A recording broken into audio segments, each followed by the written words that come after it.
subject of economics. Today, we will be doing the 12th module of the second unit, that is fiscal policy.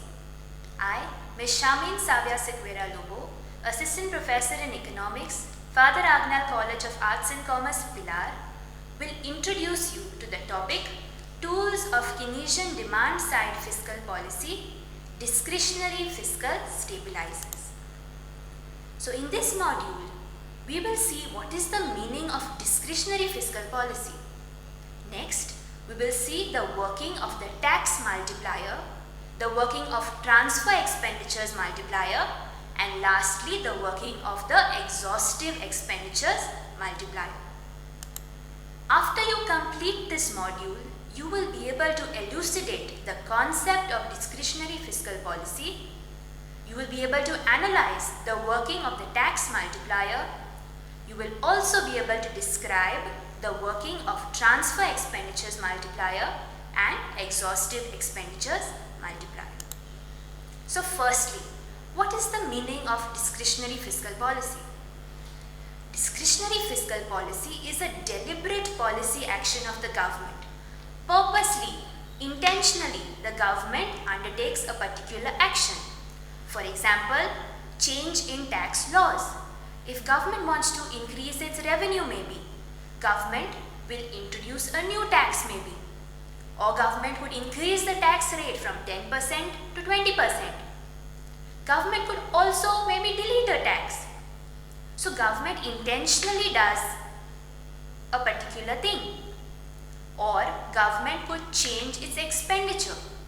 So these are examples of discretionary fiscal policy. Now why the government intentionally does this? Because the government has certain objectives in mind. Objectives to achieve full employment, to increase production in the economy, to improve aggregate performance of the economy. So the improvement of aggregate performance of the economy can be achieved through discretionary fiscal policy of the government, and this in turn will have a multiplier effect. We will see this with the help of discretionary fiscal policy stabilizers. So there are three multipliers that are instruments of discretionary fiscal policy. The first one is the tax multiplier. The second one is the transfer expenditures multiplier. And the third one is the exhaustive expenditures multiplier. Now all these three multipliers, they have a demand side orientation. What do we mean by that? It means that they affect aggregate demand. So first multiplier we will look at the tax multiplier. So government can intentionally or deliberately change its tax rates. From 10% to 20% it can increase or it can decrease. It can adopt new taxes or it can delete old taxes. All this can create multiple changes in the economy. How? We will see. So a deliberate increase in the tax rate will result in people having to pay more tax to the government. So their income will come down. So this results in fall in purchasing power. So they have limited money in their hands to buy now. So if they have limited money in their hands, it will result in a fall in aggregate demand. So if demand comes down, producers will be discouraged to produce. They won't want to produce. And ultimately, there is a fall in national income. So you see that one action of the government of deliberately increasing the tax rate has a multiplier effect on the entire economy. Now we can analyze this tax multiplier with the help of a diagram. So we consider we have a mixed economy. That is, there is both public sector and the private sector operating together. On the x-axis, we have the national income measured in trillions of dollars, and on the y-axis, we have savings, taxes, investment, and government exhaustive expenditure measured in trillions of dollars. Saving and investment represent private sector, and tax and government expenditure represents public sector. Aggregate demand is a function of consumption plus investment plus government expenditure, and aggregate supply is a function of consumption, savings and taxes. At the point of equilibrium, we know AD is equal to AS, that is aggregate demand is equal to aggregate supply. So, C plus I plus G is equal to C plus S plus T. C becomes common on both sides of the equal to sign, so it can be cancelled out, leaving us with I plus G is equal to S plus T, and this we will represent in our diagram. So, I plus G represents aggregate demand and S plus T represents aggregate supply.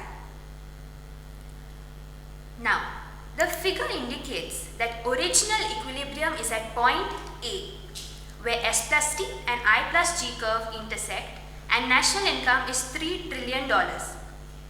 Now the government adopts a discretionary fiscal policy instrument of raising the tax rate, keeping everything else constant.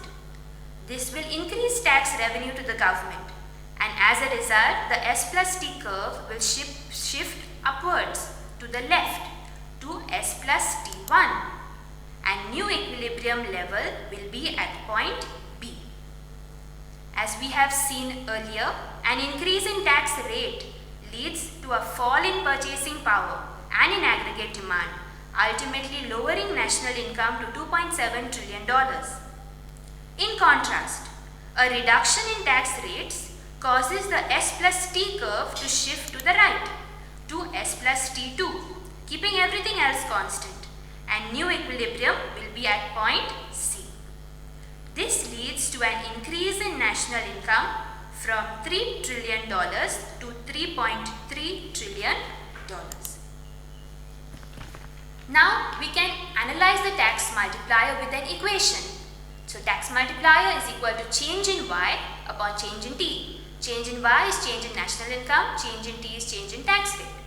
So an increase in tax revenue by $0.1 trillion leads to a contraction in national income of $0.3 trillion, as we have seen in the diagram, from $3 trillion to $2.7 trillion.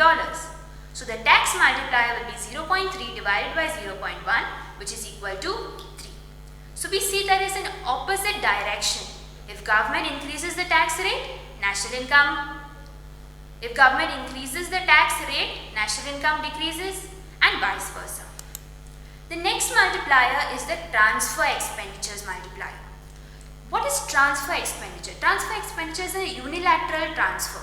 It's a one-sided transfer. There is nothing received in return for it. For example, payments given by government to the poor people, to the unemployed people. These are transfer payments given one side, nothing the government gets in return for it. So they are called non-exhaustive because they do not directly absorb resources. They are not resource absorbing. Neither do they create any output. They just move from one hand to another. So transfer expenditures multiplier refers to a change in the level of transfer payments and the resulting multiplier change in national income. So this also leads to a multiplier change. How? We shall see with another diagram. So in this diagram, initial equilibrium is at point A, where S plus T and I plus G curve intersect. National income is $3 trillion. If transfer expenditures are decreased, keeping other things constant, the S plus T curve will shift to the left to S plus T1, and new equilibrium level will be at point B, resulting in a decrease in national income to $2.7 trillion. However, if government increases transfer expenditure by giving financial aid and social security benefits to poor people, to the old, to the sick people, the S plus T curve will now shift to the right to S plus T2, and new equilibrium will be at point C, resulting in an increase in national income to $3.3 trillion. Transfer expenditure multiplier can be seen with the help of an equation. It is equal to change in Y divided by change in GT.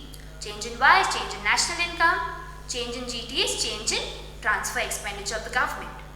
So if an increase in transfer expenditure by $0.1 trillion, it increases national income by $0.3 trillion.